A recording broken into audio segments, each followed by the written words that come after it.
Selamat pagi anak-anak kelas 6. Kembali lagi kita akan belajar agama bersama dengan Ibu Ayunda, gitu ya. Hari ini kita akan belajar satu subtopik yang baru setelah kita belajar tentang topik Allah penyelamat manusia. Nah, topik yang kedua kita akan belajar tentang Allah berdaulat atas kehidupan orang percaya, begitu. Nanti kita akan cari tahu tuh apa sih hubungannya begitu antara kemarin kita belajar tentang Stefanus ya, dia yang sudah mati martir ya, membela Injil, mengabarkan berita keselamatan sampai dia rela mati, ya. Ini akan berhubungan dengan tema hari ini. Begitu kita akan belajar Allah berdaulat atas kehidupan orang percaya, termasuk orang-orang yang sudah berani mempertaruhkan nyawanya di dalam memberitakan berita Injil begitu. Nah, anak simak pembelajaran hari ini dengan baik. Ketika pelajaran agama nanti, silakan siapkan Alkitab anak-anak dan simak video Ibu Ayunda dari awal sampai selesai, karena setelah anak-anak menyimak video ini, anak-anak akan mengerjakan satu tugas yang Ibu Ayunda berikan dan berhubungan dengan video yang Ibu Ayunda berikan, gitu ya. Nah, siapkan hati anak-anak untuk mendengarkan setiap video penjelasan Ibu Ayunda. Nah, yang pertama, apa sih arti kedaulatan Allah gitu? Anak-anak pasti sering sekali mendengar kata berdaulat ya. Kita sering sekali mendengar kalimat bahwa Allah itu berdaulat atas seluruh kehidupan manusia. Nah, apa artinya Allah berdaulat itu atau kedaulatan Allah? Nah, kedaulatan Allah artinya bahwa Allah itu berkuasa sepenuhnya atas kehidupan manusia. Dia yang memegang kendali tidak hanya kehidupan manusia, tapi seluruh alam semesta ini Allah yang memegang kendalinya, ya. Allah yang berkuasa. Jadi anak-anak jangan pernah merasa bahwa oh beta yang berkuasa atas beta pun hidup begitu. Tidak. Tetapi Allah yang berkuasa dan Allah yang memegang kendali atas setiap kehidupan manusia, bahkan seluruh ciptaannya. Itulah arti dari kedaulatan Allah, ya. Allah yang berkuasa dan Dia yang memegang kendali. Nah, 4 hal yang dinyatakan Alkitab tentang kedaulatan Allah. Yang pertama, ya, karena Allah berdaulat, Dia melakukan apa yang Dia inginkan dan mencapai semua tujuannya. Tidak ada yang bisa menghentikan Allah melakukan kehendaknya. Jadi ketika Allah sudah berdaulat, ya, Tuhan sudah menentukan nih, Tuhan sudah berkuasa, sudah memegang kendali atas seluruh ciptaannya, tidak ada yang bisa menggagalkan atau menghentikan kedaulatannya Allah. Ya, siapapun itu, kita sekalipun orang hebat sekalipun kita tidak bisa menggagalkan atau menghentikan kedaulatan Allah di dalam melakukan kehendaknya. Ya, oleh sebab itu ada sering kita dengar bahwa janji Allah itu tidak pernah bisa diingkari, begitu ya. Janji Allah itu selalu ditepati karena itu di bawah kedaulatannya Allah. Ketika Allah mau melakukan kehendaknya, pasti itu yang akan terjadi, begitu. Allah tidak dibatasi oleh apapun di luar dirinya. Juga tidak ada yang dapat menggagalkan kehendaknya. Seperti Ibu Enda katakan, bahwa kehendak Allah, kedaulatan Allah tidak ada yang bisa membatasinya. Ya, bahkan ya dirinya sendiri pun Allah sendiri, pribadi Allah sendiri itu tidak bisa membatasi kedaulatannya. Seperti itu. Ya, Allah melakukan apa yang Allah inginkan dan akan selalu mewujudkan tujuannya hanya karena Dia adalah Allah. Ya, karena Dia adalah Allah, oleh sebab itu apapun yang ingin Allah lakukan, Allah wujudkan sesuai dengan tujuannya, itu akan pasti terjadi. Jadi katong bersyukur sekali karena kita punya Allah yang berdaulat, gitu ya. Nah, nanti anak-anak coba baca di Mazmur 115 ayat 3. Ya. Dan Yesaya 46 ayat 10. Nanti silakan anak-anak baca, kira-kira betul tidak ya arti kedaulatan Allah itu seperti yang Ibu Ayunda jelaskan. Nah, lalu yang kedua, ya, karena Allah berdaulat, ya, tadi yang pertama kehendaknya Dia nggak bisa digagalkan oleh apapun. Nah, karena Allah berdaulat, Dia itu, Allah kita itu mengendalikan urusan dunia ini. Jadi segala sesuatu yang terjadi di dunia ini, bahkan ketika kita masuk di dalam pandemi tahun 2000 dari 2020 sampai saat ini ya, ini tidak bisa dihentikan, itu ada di dalam kedaulatan Allah gitu ya. Di dalam Dia mengendalikan segala urusan dunia. Ya, tidak ada satupun urusan di dunia ini Tuhan yang nggak urus begitu ya. Di dalam kedaulatan Allah apapun yang terjadi, bahkan ketika kita setelah merayakan kemerdekaan yang ke-76 ini, Indonesia sampai 76 tahun, ya di dalam kemerdekaannya itu karena Allah yang berdaulat juga. Karena tidak ada satupun urusan di dunia ini bukan karena kedaulatan Allah. Semua karena kedaulatan Allah, karena Allah yang berdaulat. Ya, tidak ada sesuatu pun di dunia ini yang terjadi secara kebetulan. Ingat, di dunia ini tidak ada yang secara kebetulan. Oh, kebetulan sekali ya saya dilahirkan di keluarga ini. Enggak, tidak sama sekali. Oh, kebetulan sekali ya COVID ini terjadi di tahun ini. Tidak, karena itu semuanya sudah ada di dalam kedaulatannya Allah. Jadi ingat, tidak ada yang kebetulan di dalam kehidupan kita, apalagi yang terjadi di dalam urusan-urusan dunia ini, begitu ya.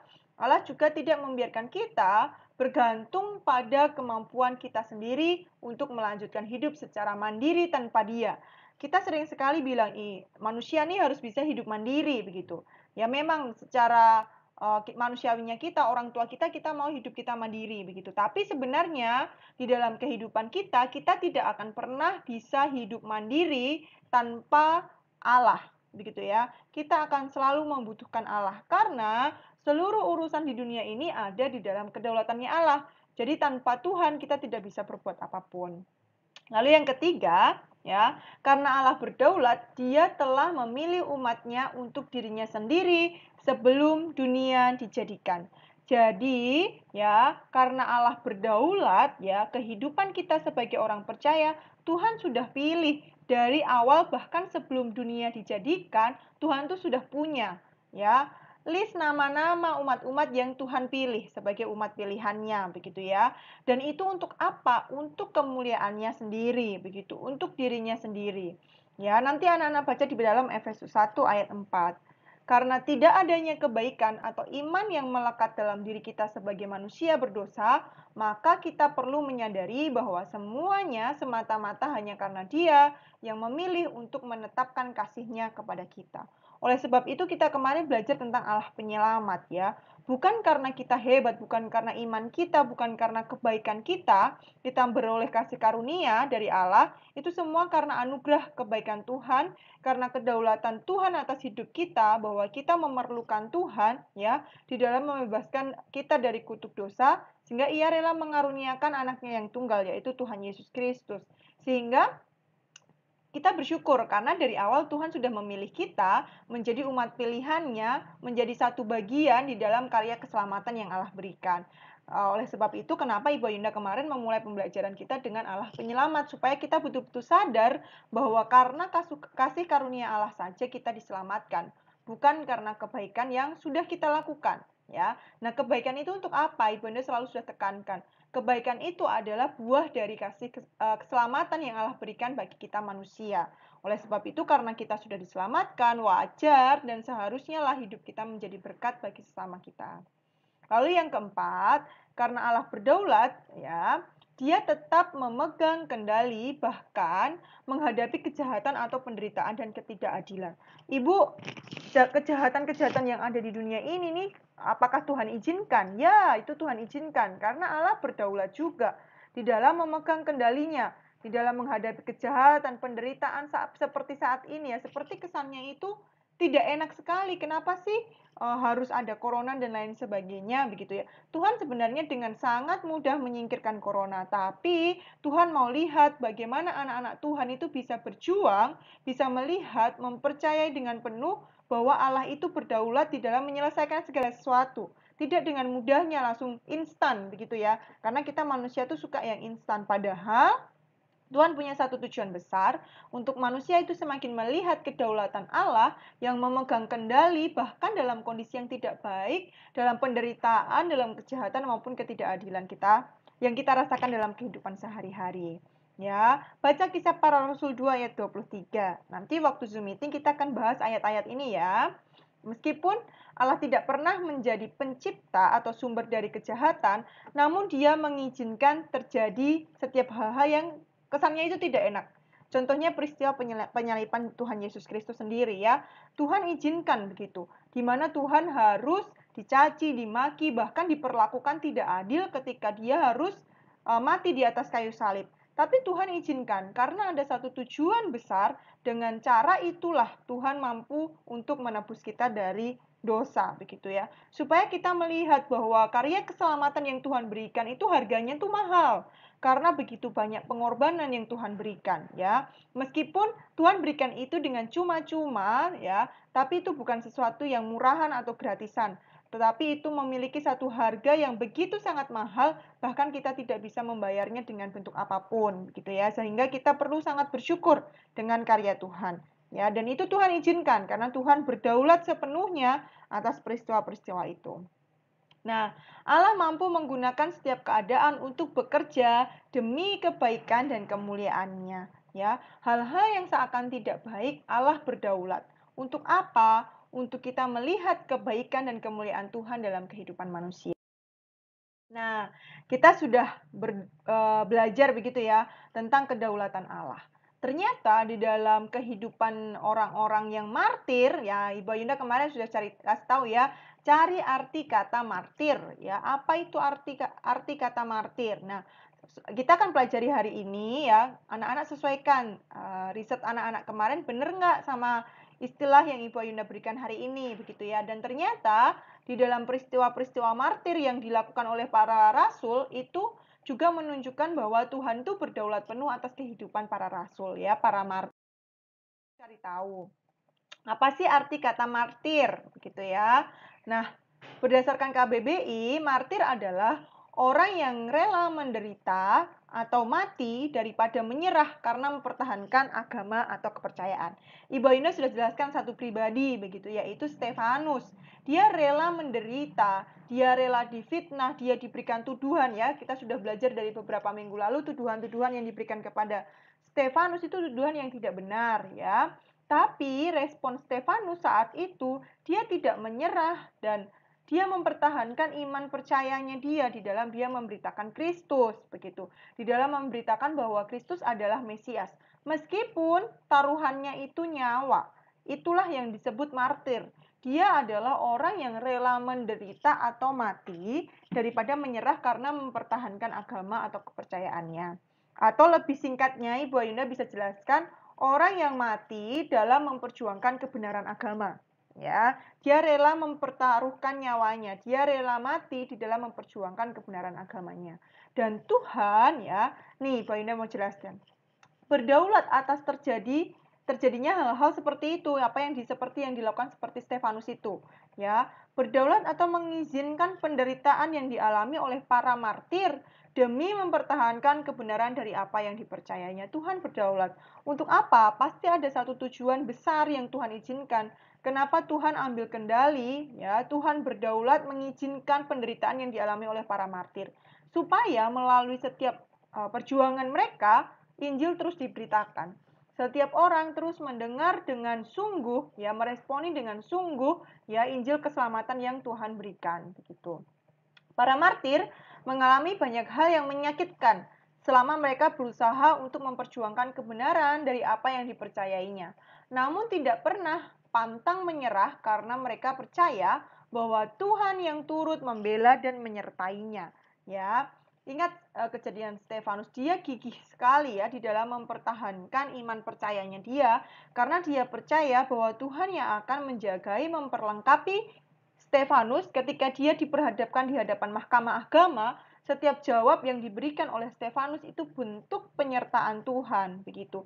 Dan Tuhan izinkan itu, Tuhan berdaulat atas peristiwa itu. Nah, sekarang anak-anak ini sangat menarik ya pelajaran hari ini karena Ibu Ayunda ya sudah mempersiapkan begitu ya contoh-contoh ya rasul, tokoh-tokoh Alkitab yang rela ya menjadi martir begitu di dalam mempertahankan iman percaya di dalam memberitakan Injil keselamatan Kristus begitu ya. Nah, siapa saja anak-anak nanti simak, baca lalu highlight hal-hal yang penting.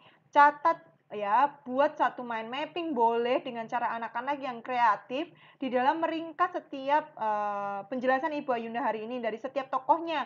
Karena ada 12 tokoh. Wah, ini banyak sekali ya. Jadi anak-anak harus siap sedia di dalam mendengarkan penjelasan Ibu Ayunda dan setelah itu baca kembali materi yang Ibu Ayunda berikan.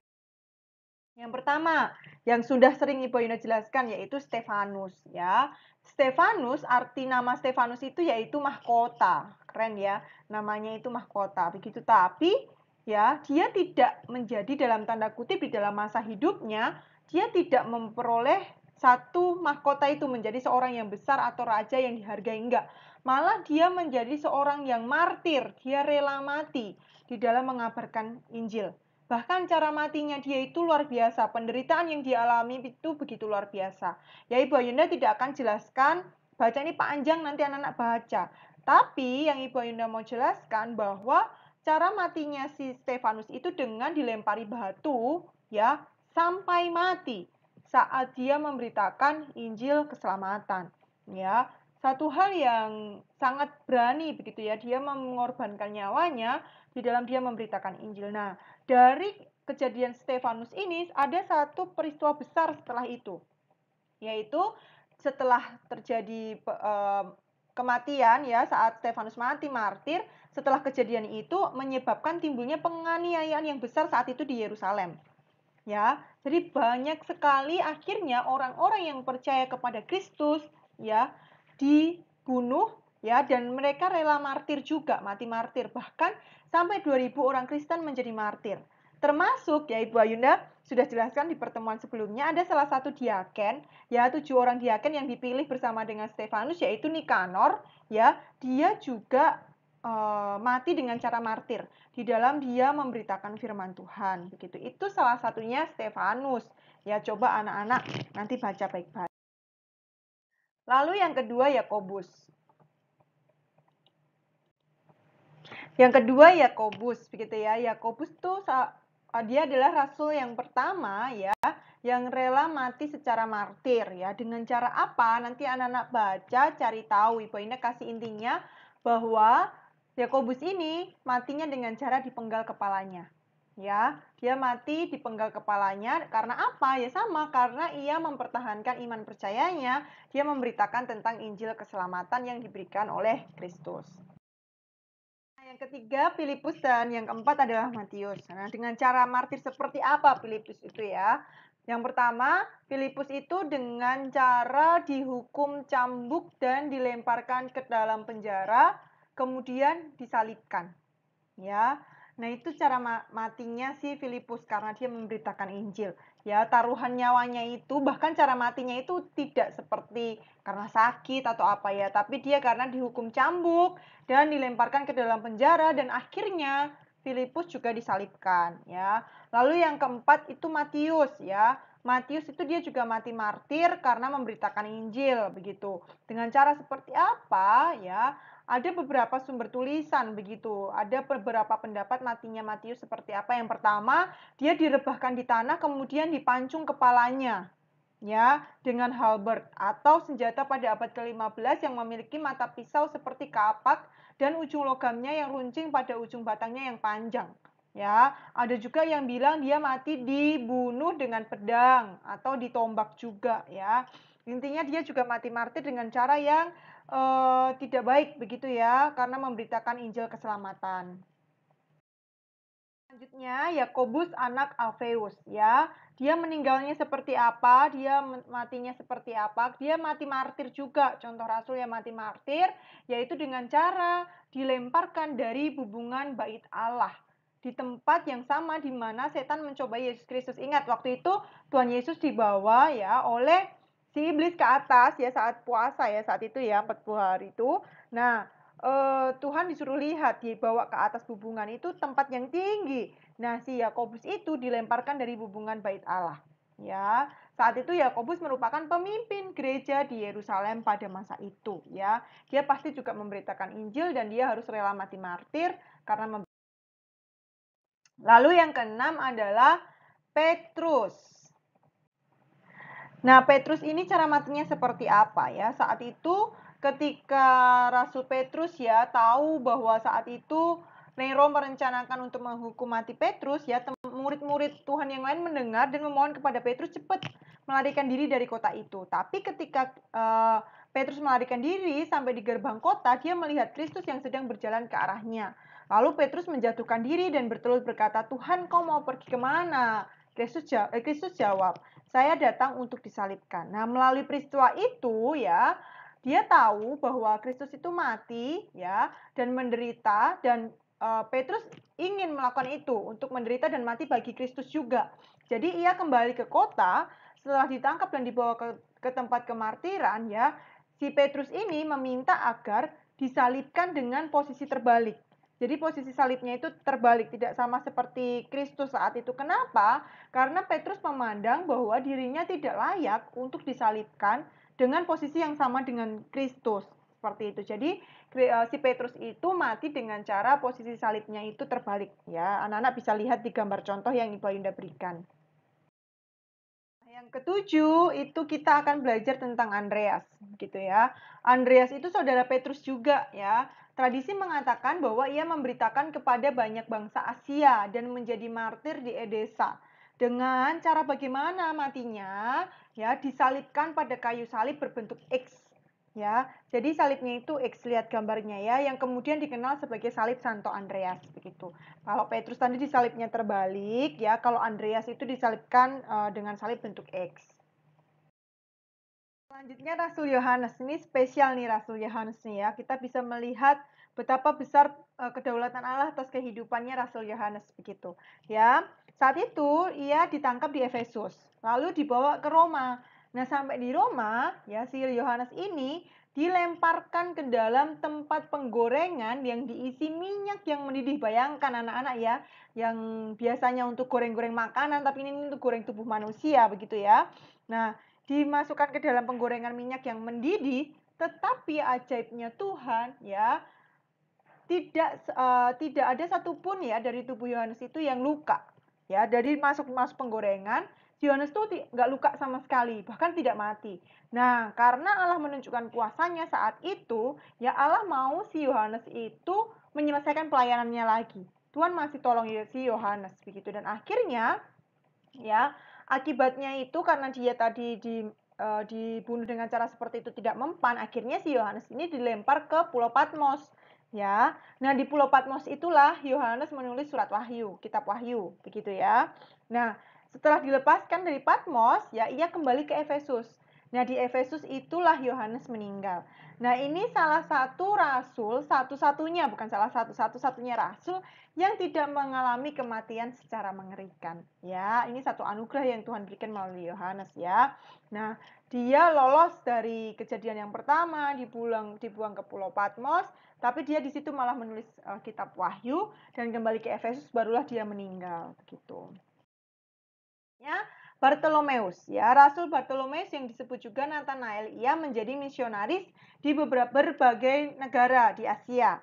Antara lain, ia memberikan kesaksian di Turki ya. Kemudian ia menerjemahkan Injil Matius ke dalam bahasa India Timur dan mengajarkannya di negara itu ya. Jadi dia yang menerjemahkan nih Injil Matius ke bahasa India Timur. Dia memberitakan firman Tuhan juga dengan supaya apa diterjemahkan supaya orang-orang di daerah India Timur tuh ngerti ya isi dari Injil tersebut. Nah, bangsa kafir dengan kejam memukuli dan menyalibkan si Bartolomeus ini di Armenia. Begitu ya. Itu cara martirnya Bartolomeus. Dia dipukuli dan disalibkan juga. Ya, selanjutnya Thomas, begitu ya. Anak-anak kalau mendengar Thomas pasti ingat cerita di mana dia itu terkenal ketika ia ingin mencucukkan jarinya ke bekas paku di telapak tangan Tuhan untuk memuaskan keingintahuannya dia. Bener nggak sih ini Tuhan begitu? Itu terkenal sekali ya dengan ceritanya Thomas. Dia memberitakan Injil ke Persia, Partia, dan India, ya. Namun sampai di India ya, dia disiksa oleh orang kafir yang marah. Nah, dengan cara apa? Tubuhnya itu ditusuk dengan tombak dan dilemparkan ke dalam api oven. Ya, jadi selain dia dimasukkan ke dalam tungku api atau oven itu ya, api oven itu perutnya itu dihancurkan juga. Ya, itu cara mati Rasul Thomas. Begitu ya. Coba anak-anak lihat gambarnya. Begitu itu cara mati martirnya Thomas. Begitu ya anak-anak ya. Paulus ya anak-anak ya. Nah, Paulus ini tidak dijelaskan di dalam Alkitab itu matinya bagaimana dan kapan begitu ya. Namun menurut tradisi Kristen, Paulus itu dipenggal di Roma pada masa pemerintahan Kaisar Nero ya, pada sekitar pertengahan tahun 60-an ya. Dengan cara seperti apa ya? Mereka percaya bahwa Paulus itu matinya dengan cara dipenggal kepalanya. Ya, lalu dilakukan penyelidikan dan ternyata benar ditemukanlah makamnya, dibuka, diteliti potongan-potongan bagian tubuhnya dan memang seperti itu dengan cara mati dipenggal. Itu yang dipercayai menurut tradisi-tradisi Kristen cara mati atau meninggalnya Rasul Paulus secara martir juga, yaitu dengan cara dipenggal. Lalu yang terakhir Yudas, ya ini bukan Yudas Iskariot ya, juga sering disebut sebagai Yudas Tadeus, meninggal karena disalibkan juga. Yudas menggambarkan ajaran Kristus di Yudea, Samaria, Libya, Mesopotamia, Idumea, dan Beirut dan Edesa. Dia disalibkan bersama dengan Simon, orang Zelot di Beirut, ya. Jadi dia juga dengan cara disalibkan, ya. Terakhir, Simon orang Zelot, ya, ia memberitakan Injil di Mauritania, di Afrika dan Inggris. Di Inggris, ia disalibkan pada tahun 74 Masehi karena ia tidak bersedia untuk mengingkari imannya kepada Kristus. Ya, karena dia mempertahankan imannya, sehingga Simon ini juga disalibkan. Ya, martirnya juga caranya disalib. Anak-anak sudah nih menjelaskan contoh-contoh mati martirnya para rasul, begitu di dalam ia mempertahankan imannya. Sekarang ya, bacalah kisah hidup para martir pada slide-slide di atas tadi. Ibu Ayunda sudah kasih nih nanti slide-nya. Lalu beri tanda highlight atau bold untuk bagian-bagian yang penting. Setelah itu, catatlah hal-hal yang penting kalian temukan buku kalian, begitu ya. Nah, Ibu Ayunda juga lampirkan LKS-nya. Anak-anak isi sekalian di LKS-nya, ya. Ini masih berkaitan dengan video sebelumnya tentang siapa Stefanus. Dan Ibu Ayunda tadi juga sedikit jelaskan tentang Stefanus, arti nama dan lain sebagainya, bagaimana cara matinya ya, martirnya. Nah, anak-anak isi di dalam LKS-nya. Ibu Ayunda akan langsung koreksi ya. Jadi anak-anak kumpulkan hari Jumatnya, paling lambat hari Jumatnya, berarti tanggal berapa ya? 18, 19, 20. Ya, tanggal 20 Agustus ini anak-anak kumpulkan ya dengan lengkap, karena Ibu Ayunda langsung jelaskan kita tertinggal 1 minggu dari teman-teman 6B dan 6C. Jadi Ibu Ayunda langsung gabungkan. Nanti kita akan bahas pada pertemuan selanjutnya untuk mempersiapkan anak-anak masuk ke dalam formatif 1. Jadi anak-anak selesaikan itu, kerjakan dengan cara melihat video Ibu Ayunda dengan jelas dan baca PPT-nya dengan baik. Berikut penjelasan Ibu Ayunda untuk agama hari ini. Tuhan Yesus memberkati.